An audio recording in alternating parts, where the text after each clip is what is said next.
Salam aleyküm. Aleykümselam. Necəsiz? Çox sağ olun, necəsiz? Baxmaq olar. Buyur, baxın, problem yoxdur. Əməl baş şeylə varmış ki.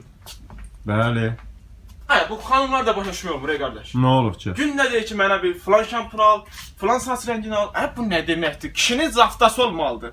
Bayaq dedi ki, mənə nəsə al, qapazdan qoydum, qolağından sərildi bərdən ayına yerə. Belə olmaq lazım. Yoxsa elə kişilər var ki, qız dərdə deyir, o da gedib, vay, çık dükkandan aldı, qarşı getdi. Bu kişilikdir bu. Olmaz, olmaz. Bu nə? Nəysə, nə bilim, Bir dənə özür istəyirəm. Buyurun, xoş. Nə oldu? Alo? Hardasan hə? De işte. Ne yaşıyorsan orada?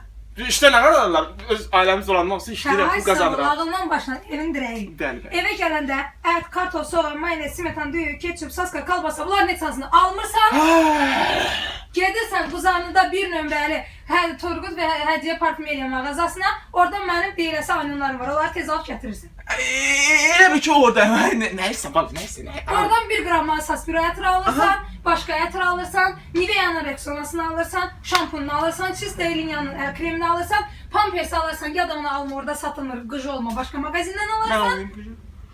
Sonra pomada alırsan, Pupa'nın pudrasını alırsan. Pupa nədir az? Başlayır, allam, Pupa'nın pudrasını alırsan, ondan sonra sprey alırsan, böyle saç konserleri alırsan, balzam alırsan, bunların hamısını alırsan, getirirsən mənə.